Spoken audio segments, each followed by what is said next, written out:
السلام علیکم ورحمۃ اللہ وبرکاتہ۔ محترم و معزز ناظرین و سامعین کرام، ہم نے احکام تجوید شروع کیا تھا اور آپ کو پتہ ہونا چاہیے کہ جس طرح ایک مسلمان کے لیے قرآن کا پڑھنا ضروری ہے، اسی طرح تجوید کے ساتھ پڑھنا بھی ضروری ہے، اور تجوید کے ساتھ پڑھنا نہ صرف ثواب ہیں بلکہ تجوید کے ساتھ قرآن پڑھنا یہ فرض عین بھی ہے اور مطلوب شریعت بھی ہے۔ لہذا اسی لیے جب بھی ہم قرآن کی تلاوت کریں گے تو قرآن کو تجوید کے ساتھ پڑھنا ہمارے لیے ضروری ہے۔ اسی لیے ہم نے یہ سلسلہ شروع کیا تھا کہ ہم تجوید پڑھیں گے، پڑھائیں گے، سمجھیں گے، اور انشاءاللہ تعالی اپنے قرآن کو، اپنی تلاوت کو اللہ کے منشا اور حضور صلی اللہ علیہ وسلم کے طریقے کے مطابق کریں گے۔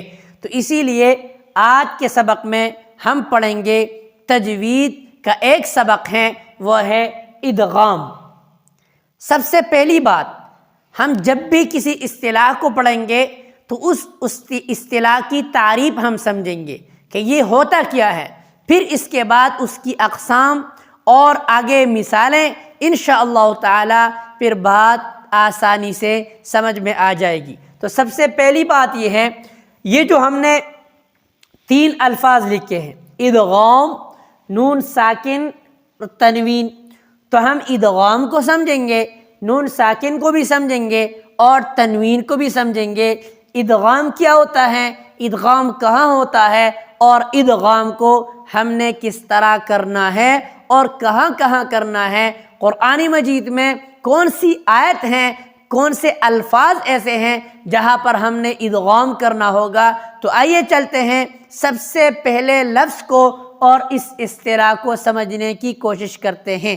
تو لہذا پیارو، یہ جو ادغام ہے، ادغام کہا جاتا ہے ایک چیز کو دوسری چیز میں داخل کرنے کو، ایک چیز کو دوسری چیز میں داخل کرنے کو، اور اصطلاح میں کہا جاتا ہے کہ جب بھی نون ساکن یا تنوین، نون ساکن کو بھی سمجھیں گے، تنوین کو بھی سمجھیں، نون ساکن اور تنوین، نون ساکن اور تنوین، نون ساکن 2 زبر 2 زیر اور 2 پیش، اس کے بعد اگر 6 حروف میں سے کوئی حرف آ جائے تو وہاں پر ادغام ہوگا۔ کیا مطلب؟ یعنی مطلب یہ ہے کہ ایک لفظ دوسرے لفظ میں داخل ہوگا۔ کس طرح؟ میں ایک مثال دوں گا، بات سمجھ میں آ جائے گی امید ہے۔ مثال کے طور پر ہم نے یہ کہا، لکھا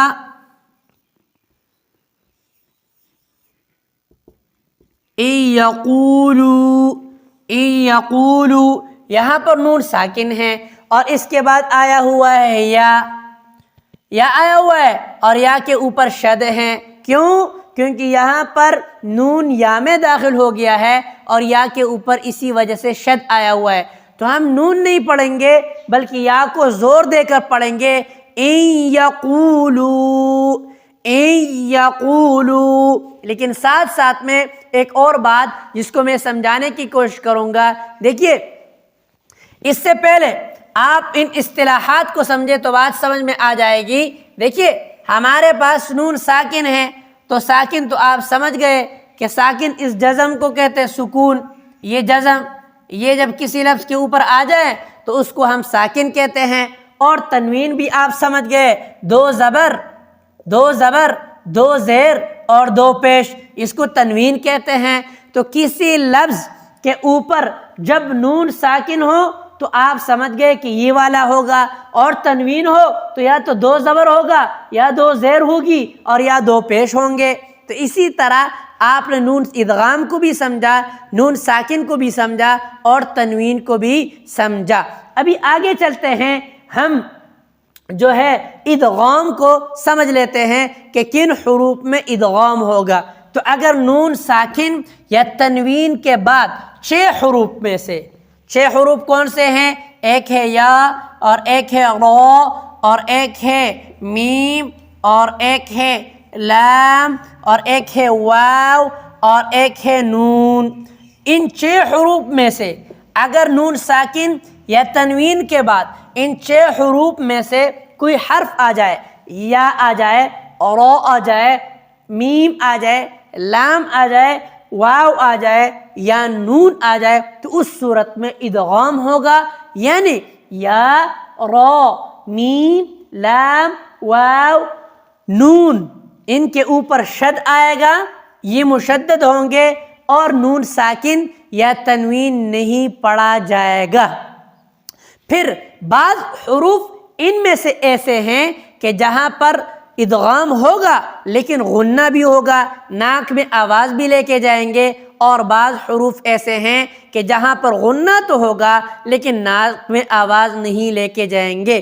تو 4 حروف ان میں سے ایسے ہیں کہ جہاں پر ادغام ہوتا ہے لیکن ساتھ ساتھ میں غنہ بھی ہوتا ہے، یعنی ناک میں آواز بھی لے کے جانی ہے، اور 2 حروف ایسے ہیں کہ جہاں پر غنہ تو ہوتا، ادغام تو ہوتا ہے لیکن غنہ نہیں ہوتا۔ لہذا کون سے حروف ہیں؟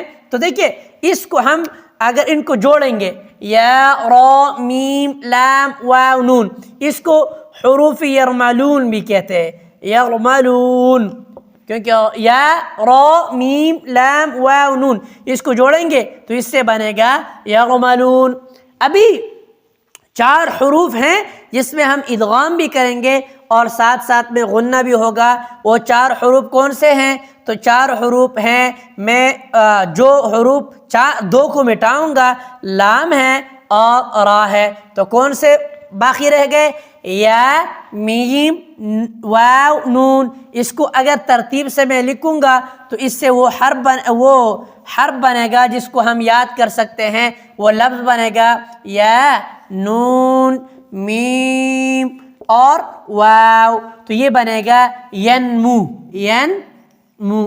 تو لہذا اگر یا، نون، میم، واو آ جائے تو اس صورت میں ہم ادغام بھی کریں گے اور ادغام کے ساتھ ساتھ غنہ بھی کریں گے، یعنی ناک میں آواز لے کے جائیں گے۔ لیکن 2 حروف رہ گئے، کون سے حروف؟ ایک لام رہا اور ایک را رہا۔ اگر لام اور را آ جائے، اس کو ہم لر کہتے ہیں، اس کا ینمو ہے اور یہ ہو گیا لر۔ اگر یہ لام اور را آ جائے تو اس صورت میں ادغام تو ہوگا لیکن غنہ نہیں ہوگا۔ خوب سمجھ لے، ابھی ایک ایک کی مثال ہم ذکر کریں گے، آپ توجہ سے ان مثال سمجھ لیں اور انشاءاللہ تعالی آپ کو غنہ بھی سمجھ میں آ جائے گا، نون ساکن بھی سمجھ میں آ جائے گا، تنوین بھی سمجھ میں آ جائے گا، اور ادغام کی یہ 2 قسمیں مع الغنہ اور بلا غنہ، یعنی ادغام غنے کے ساتھ اور غنے کے بغیر آپ کو سمجھ میں آ جائے گا۔ تو اب ہم ایک ایک کی مثال سمجھ لیتے ہیں تاکہ بات سمجھ میں آ جائے اور ہمارے لیے ادغام کا پڑھنا آسان ہو۔ تو سب سے پہلے ہمارے پاس موجود تھا یا، یہ ہے یا۔ ابھی یا کی مثال قرآن مجید میں سورۃ الزلزال میں ہے، اذا زلزلت الارض زلزالها، اس کے اخیر میں آ جائے فَمَن يَعْمَلْ مِثْقَالَ ذَرَّةٍ خَيْرًا يَرَهُ۔ فَمَن يَعْمَلْ، دیکھیے من يعمل، یہاں پر دیکھیے نون ساکن ہے اور نون ساکن کے بعد حروف یرملون میں سے یا آیا ہوا ہے، چونکہ یہ ینموز میں سے یا، نون، میم، واو ینمو میں سے ہے، اسی لیے یہاں پر ادغام بھی ہوگا اور غنہ بھی ہوگا، یعنی ناک میں آواز بھی لے کے جائیں گے، تو یہاں پر ادغام مع الغنہ ہوگا، غنے کے ساتھ ادغام ہوگا۔ اچھا، یہاں پر دوسری مثال ہے من نعمت، من نعمت، یہاں پر دیکھیے من نعمت، ہم نے یہ نون ساکن کے بعد حروف یرملون میں سے نون آیا ہوا ہے، اور نون یہ حروف ینمو میں سے ہیں جس میں ادغام بھی ہوتا ہے اور غنہ بھی ہوتا ہے، تو یہاں پر ہم یہ پڑھیں گے من نعمت، تو یہاں پر ادغام بھی ہوتا ہے اور غنہ بھی ہوتا ہے۔ تیسرا حرف ہے ہمارے پاس میم، من مال، من مال، یہاں پر میم مالن میں دیکھیے نون ساکن ہے اور نون ساکن کے بعد حروف یرملون میں سے میم ہے اور میم یہ حروف ینمو میں سے ہے، یعنی ان 4 حروف میں سے ہیں جہاں پر غنہ بھی ہوتا ہے اور ادغام بھی ہوتا ہے۔ آگے ہے من ولی، یہاں پر دیکھیے میں من ولی نہیں پڑھتا بلکہ نون کو واو میں داخل کر دیتا ہوں، من ولی، لیکن غنہ بھی کرتا ہوں، ناک میں آواز بھی لے کے جاتا ہوں، تو یہاں پر ادغام بھی ہوتا ہے اور غنہ بھی ہوتا ہے۔ 2 حروف رہ گئے، یہ لام اور را، لام اور را، تو یہاں پر ہم نے پڑھا کہ یہاں پر غنہ تو ہوگا، ادغام تو ہوگا لیکن غنہ نہیں ہوگا۔ کس طرح؟ مثال کے طور پر ہمارے پاس قرآن مجید میں موجود ہے من ربہم، تو یہاں پر ناک میں آواز لے جانے کی ضرورت نہیں ہے کیونکہ یہاں پر صرف غنہ تو ہوتا ہے، ادغام تو ہوتا ہے لیکن غنہ نہیں ہوتا۔ من ربہم، نون ساکن کے بعد اور حروف یرملون میں سے، اور پھر حروف یرملون میں وہ حروف جہاں پر صرف ادغام ہوتا ہے غنہ نہیں ہوتا، وہ لر ہے، را آیا ہوا ہے، تو اسی لیے یہاں پر ہم صرف کیا کریں گے؟ ہم صرف جو ہے ادغام کریں گے، غنہ نہیں کریں گے۔ اسی طرح